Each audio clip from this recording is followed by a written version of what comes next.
In the studies of mass communication today in this episode, we'll be deliberating on a topic which is not only important but relevant for our day-to-day work, either in the professional field or in the academia as well. And I believe that this is a topic which should be deliberated well during the student days so that when you join either the media profession or media academics, you'll be able to deliver them pretty well. Let me now tell you the topic. It is journalistic ethics and professional morality. Friends, ethics is something which we all are supposed to perform and follow.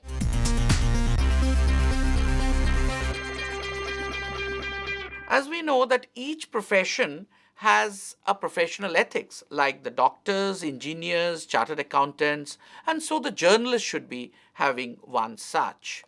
Every profession, there are certain things, certain norms, certain benchmarks, certain things to be followed, which are traditional and which are good for the society. Our media is placed, as a fourth estate. In a democracy, we have three others like legislature, executive, and judiciary. Now, media has been placed along with that as a fourth estate in a democracy. So, try to imagine the kind of prestige, the kind of status given to media, and that means what are the role as a watchdog of democracy the media is supposed to play. Now, if you yourself or we ourselves in the media are not ethical, then how do we point fingers on others? So let us follow the ethics first so that we deliver it well. Now, the basic reason that media has to follow ethics is not that the other professions also have to follow, but it is because of the very fact that media is going to the public at large in no time, that is instantly and directly. So I am talking to you and it is directly going on air, and in case it is live, there's nobody to check. And in case of print also, it goes to the public at large, which even the government also cannot. It is only the media which has a direct connectivity, instant connectivity to a large number of people of the country. So we have to be extra cautious. But media does not only go straight to the public, its impact is irreversible. Suppose I present something wrong and some effect is generated which is irreparable, irreversible. So I can say sorry later, but the fault or the problem which has erupted out of it would have been erupted by that time. So it also helps in making public opinion. So any wrong thing being given, the public opinion at large will be formed on the basis of that wrong. So it's not only me who will be at fault, it will be a large number of people. Because they are wrongly informed, they will opine wrongly, which will be detrimental to the society.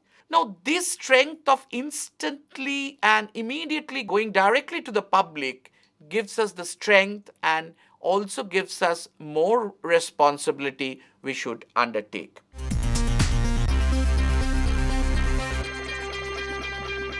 Now, basically, what do we understand by the ethical responsibility of media? Is basically three things. One is objective. We have to be objective in disseminating news and information. That means it has to be based on material facts and figures, especially in the news and current affairs, because where there is no chance of fiction, it has to be based on material facts and figures. It has to be true, it has to be objective. Now, it has to be fair when we present it. That means it has to have a fair presentation of facts. It has to be transparent, that we don't have any hidden agenda. And between the lines, we don't want to peach something else. It is a straightforward presentation of facts and figures. Now, it has to be balanced. If there are multiple bodies or different people, different opinion, we need to present all the opinion possible together to our people, to the reader, viewer, and listener, so that they can form a concerted opinion on the basis of the views of all sides of the people or all sections available to them. So, making the views of all the sections relevant to a particular news item available to the public is our duty. So it has to be balanced, like government and opposition, like there are two bodies fighting each other. So there are two agencies. So both the sides we have to give, and there are multiple sides we have to give, the versions of all the versions, as we call in our day-to-day media parlance. Now, friends, we have been told during our college or university days that when we studied journalism, is that fact is sacred, comments are free. Yes, this is true. The mantra which was followed in the traditional media practice, and I believe that this is still relevant and it will be relevant till the media exists and media gets a very high position in the society. Changes are taking place, I'll come to that, but basically in disseminating news, this is the mantra that objectively, without giving any personal perception, we have to present the facts and figures as it happened to our audience. Now, what is happening is television throughout the day disseminates news. So, any news has already been given by television before the day ends. Now, next morning, when you are giving this to the same person who was the viewer till last evening, now he is the reader of your newspaper. Now, if you give the same thing, he may not like it. So, you have to give something plus. From this, the contemporary scenario is that the kind of reporting which is known as interpretative reporting, investigative reporting, analytical reporting, which have come and which follows a concept of modern journalism which is known as narrative journalism, where the collection of information and cross-checking of information is totally journalistic, and presentation is like a fiction, a short story, novel, so that the excitement is there till the end. But it is not a fiction at all. It is based on material facts and figures and information, but presentation is like a short story so that you enjoy reading it. Now, these are the interpretative, analytical, investigative, leave more scope for comments, but we have to understand that when analyzing, we have to analyze objectively, giving all versions probable so that the audience can make their own mind. Now, television, if you think of the medium per se, till the other day, it was totally objective. News as it happens, news when it happens. That was the practice, that things were shot and then presented before the audience.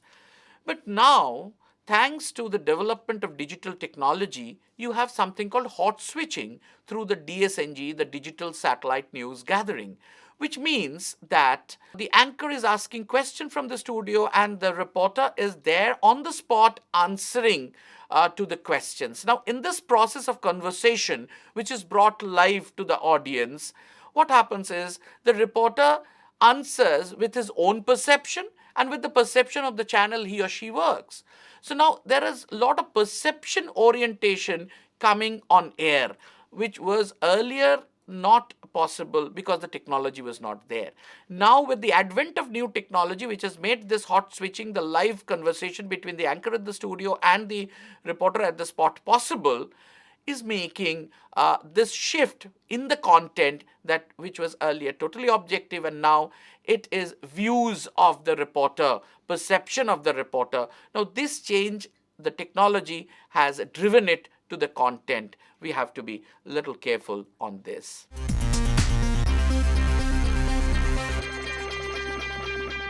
Now, in the print also, there are new trends or new arrivals, which we all know, that advertorials, which the material-wise, content-wise is advertising, but appearance-wise, it's news. So there should not be a camouflage. If it is advertorial, that somebody has bought that space, it has to be written properly. And then the concept of paid news, which we all know that during mostly the elections, one a particular newspaper is paid to write in favor of a particular candidate, so that his probability of his winning increases, and the audience knows about only this candidate, totally shedding the other candidate and other rivals. So there has been deliberations by the Press Council of India. The cognizance has been taken by the Election Commission of India. There has been a guideline. So this is something which one has to be careful, that the new entrants, which is not in conformity with the ethical standards, but they are there, and one has to be very careful. Now, media partnership, a lot of events are being partnered to a particular media, and the hype is created, and out of proportion praise or something like is there. Now, due to some business reasons, these things have come in, but definitely as a reader, as a viewer, as a listener, we are to be careful about it. And the private treaties, that I cover a particular business organization, and the media organization gets some benefit in which in way of shares and etc. So these things have come in the media. These things will first have to be identified and has to be taken with a pinch of salt. There must be a caution from the side of the audience. Now, why these are happening? You see, we have given on one side a very high status of a fourth estate the media has been given in the democratic polity.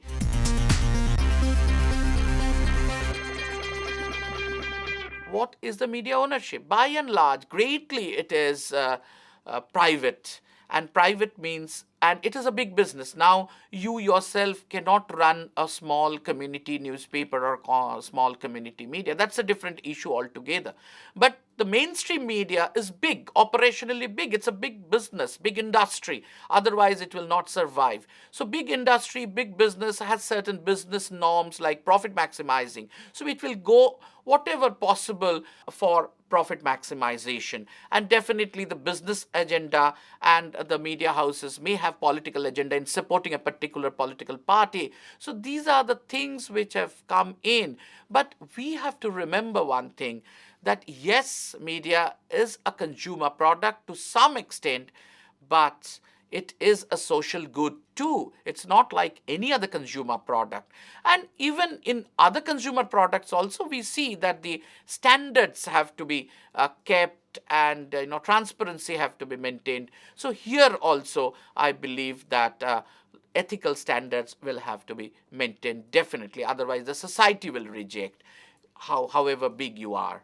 Now, the best thing is, which I can think of, is a self-restraint. First, as I told you, that in the media schools, when you are studying in your graduation or a master's, we must deliberate on media ethics so that it instills in you, and when you go in a deliverable stage, automatically whatever you deliver, it will be ethical. So I prefer lot of deliberations, lot of discussions on media ethics during the media school days, because once you join the profession, may not be possible, because you will be chasing news and news.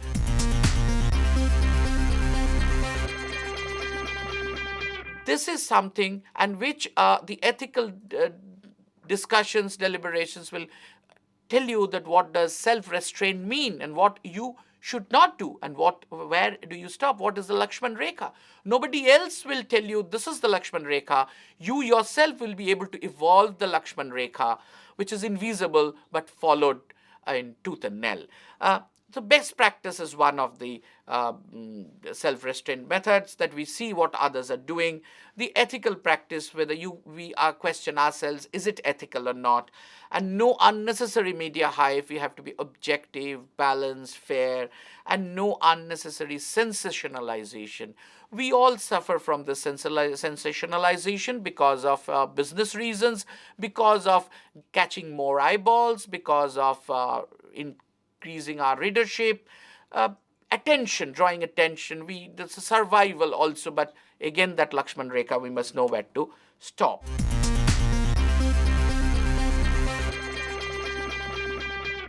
We have certain laid down ethics, and I'll go slow so that whoever watching this program can take down that which are the standard code of ethics available for the journalist and media persons. And one is of the Press Council of India on several occasions, generally and issue wise, like how to cover HIV/AIDS, how to cover riots, how to cover election. The Press Council of India has come up with several codes of ethics which are there in their website and in their annual their publications. Then Editors Guild, the organization of the editors of the newspapers, they have also come up with a code of ethics which is also very good and relevant. We have All India Radio Program Code and Advertising Code, which is followed by Doordarshan and several other television organizations, which not very big, but point wise it tells us that what are to be followed. And then the private news operators television, that News Broadcasters Association, they also have a code of ethics. They are basically on news television. The other entertainment television, the body is Indian Broadcasting Federation. They also have a code of ethics. And Advertising Standards Council of India, the apex body of the advertisers, they also have a code of ethics which is strictly followed, because advertising is also a part of the media. And there are several laws of land like Indian Penal Code and other various acts which relates to journalists and media persons, that what they should not do in terms of certain particular areas of operation. And there was a bill tried to be brought by the Information and Broadcasting Ministry, the Broadcasting Bill.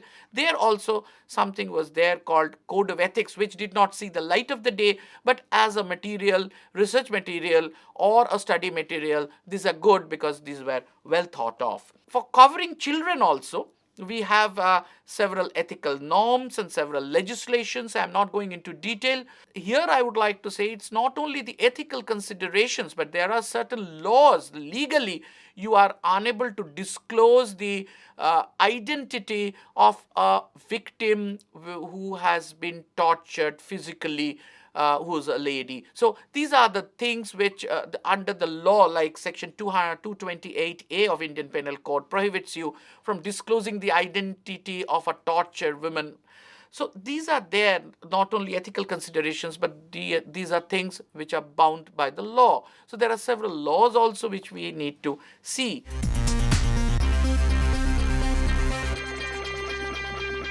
There are other provisions, legal and ethical. These are defamation, civil and criminal. You cannot defame anybody.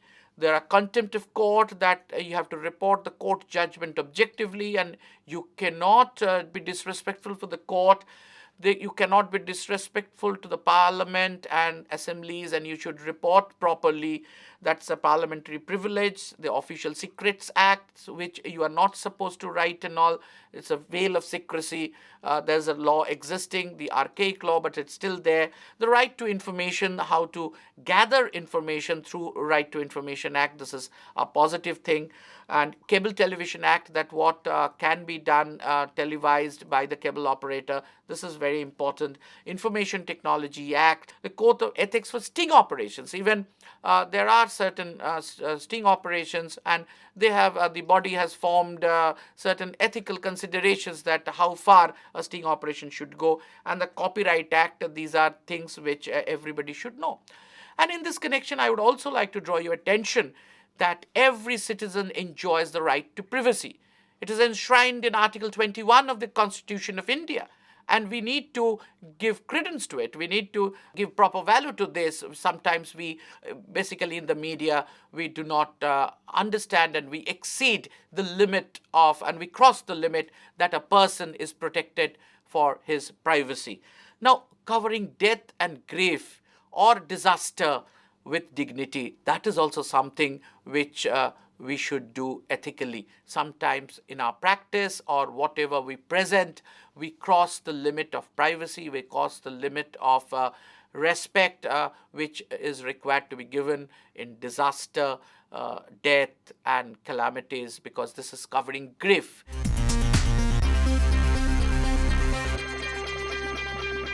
There are certain other factors for which we have to be careful that it has to be for public interest, the privacy, as I said, the right to reply. You are writing something and somebody is aggrieved and wants to give a rejoinder, or his views also has to give a place in your media organization. He should enjoy a right to reply because you have written something for him.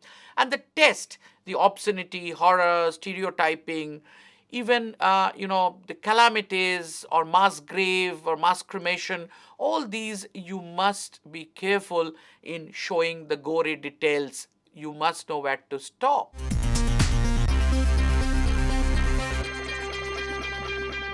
Basically, there are other factors which we need to avoid, that we should not be influenced, we should not be partisan, there should not be any defamation, there should not be any contempt, as I said, there should not be anything which is instigating violence. As I said, that India is a multiracial, multicultural, multilingual country. So there are various groups, and we should be very careful that in our presentation of news and information, we should not instigate violence against others. This is there enshrined in the Constitution as well as in the election laws. So we need to be very careful, very, very careful, I should say, while reporting those clashes and other things, that it should not create any further problems.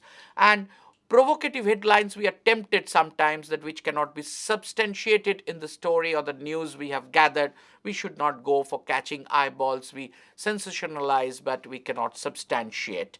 An unnecessary reference of our caste, creed, and religion, which is also unnecessary, and we should not be there. And then glorification of social evils and crimes, sometimes the media does, which should not be done. Plagiarism is something that we should not borrow somebody's own work without his consent. Unauthorized lifting of stories, and then illegal reproduction of materials, etc. We have to be very careful.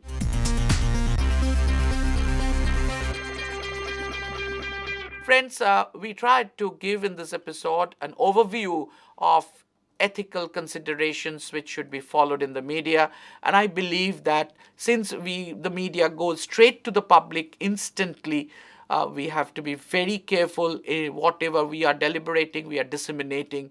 Otherwise, we should not be given half truth. We should not give something that which instigate further violence, and we should protect the sanctity. We should be very careful about not giving the obscenity, and everybody's respect has to be maintained. And even covering death and disaster, we have to show dignity, and there are certain laws, certain ethical considerations we should know and we should follow in our day-to-day work. Then only the standard of media will be uplifted. The kind of position it has been given in a democracy, if we have to live up to that, we have to follow our ethics, so that our standard, the standard of media in general, will improve, and then the entire democracy will improve, the entire society will improve. Thank you very much.